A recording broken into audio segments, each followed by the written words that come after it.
हरे भरे पहाड़ों से घिरी एक घाटी में विराटपुर नाम का गांव बसा था। ये गांव बड़ा ही सुंदर और शांत था। वहां के लोग मेहनती और सच्चे थे, लेकिन सबसे बड़ी बात यह थी कि वे समय को अपना सबसे बड़ा गुरु मानते थे। गांव के बीचों बीच एक प्राचीन घड़ी घर समान स्तंभ खड़ा था, जिसे लोग समय का चक्र कहते थे। कहते हैं ये चक्र हजारों साल पुराना था और इसमें एक रहस्यमयी शक्ति छिपी थी।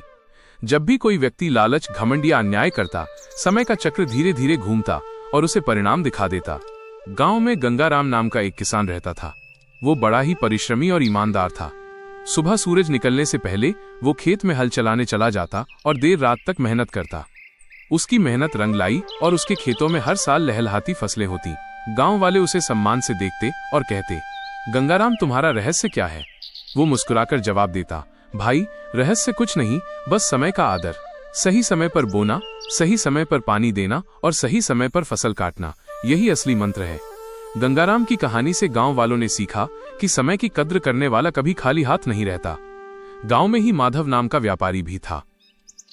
शुरू में वो बड़ा ही सज्जन था और लोगों के साथ न्याय करता था, लेकिन धीरे धीरे जब उसका व्यापार बढ़ा तो उसमें घमंड और लालच आ गया। वो गरीबों को महंगा सामान बेचने लगा और किसानों से उनकी उपज सस्ते में खरीदने लगा। गांव वालों ने कई बार उसे समझाया, माधव, समय का चक्र सब देख रहा है, ये अन्याय मत कर। लेकिन माधव हंसकर कहता, अरे समय तो मेरा गुलाम है, देखो मेरे पास कितना धन है।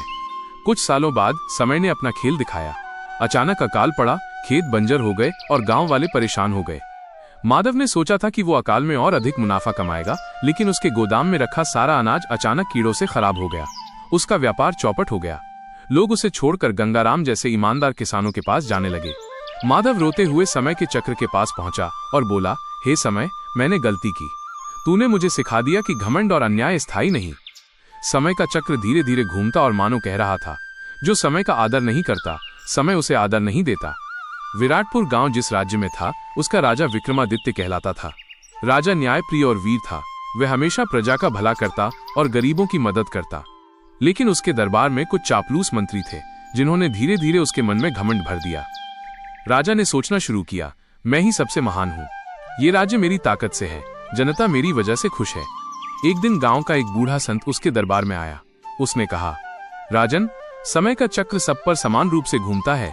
आज तू राजा है, कल कोई और होगा, घमंड मत कर। लेकिन राजा ने उसकी बात अनसुनी कर दी।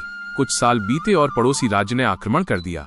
विक्रमादित्य युद्ध में हार गया और अपना राज्य खो बैठा। वो जंगलों में भटकता रहा और वही जनता जो कभी उसका गुणगान करती थी, अब उसे पहचानने से भी इनकार करने लगी। तभी उसे संत की बात याद आई, समय का चक्र सब पर बराबर चलता है। न कोई हमेशा राजा रहता है, न कोई हमेशा भिखारी।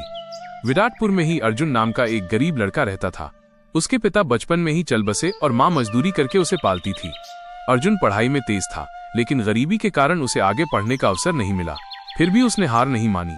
वो दिन में काम करता और रात में दीपक की रोशनी में पढ़ाई करता। गांव वाले उसका मजाक उड़ाते, अरे अर्जुन, तू गरीब है, तेरे लिए पढ़ाई बेकार है, खेत जोत और मजदूरी कर, यही तेरी किस्मत है। लेकिन अर्जुन ने कभी हार नहीं मानी। वो समय के महत्व को समझता था। उसने हर पल का उपयोग सीखने और आगे बढ़ने में किया। धीरे धीरे उसकी मेहनत रंग लाई। उसे शहर के एक विद्यालय में छात्रवृत्ति मिली। वहां उसने जी जान से पढ़ाई की और पढ़ लिखकर बड़ा अधिकारी बन गया। वर्षों बाद जब अर्जुन अपने गांव लौटा तो लोग उसे देखकर दंग रह गए। वही लोग जिन्होंने कभी उसका मजाक उड़ाया था, अब उसकी सफलता पर गर्व कर रहे थे। अर्जुन ने गांव वालों से कहा, देखो, समय का चक्र सबको अवसर देता है, फर्क सिर्फ इतना है कि हम समय की कद्र करते हैं या नहीं। गांव का पुराना स्तंभ अब भी खड़ा था और उसका चक्र धीरे धीरे घूम रहा था। गंगाराम की मेहनत, माधव का पतन, विक्रमादित्य की हार और अर्जुन की सफलता, सबने गांव वालों को यही सिखाया कि समय कभी किसी का गुलाम नहीं होता। जो समय का सम्मान करता है, समय उसे ऊंचाइयों तक पहुंचाता है। जो समय को व्यर्थ गंवाता है या उसका अपमान करता है, समय धीरे धीरे उसे सबक सिखा देता है। समय का चक्र चलता रहा और विराटपुर के लोग अब पहले से ज्यादा समझदार हो गए थे। वे जान चुके थे कि जीवन में सुख दुख, अमीरी गरीबी, जीत हार सब समय के ही खेल हैं। कोई भी परिस्थिति स्थायी नहीं, बस समय का चक्र चलता रहता है और हर किसी को उसके कर्मों का फल दिलाता है।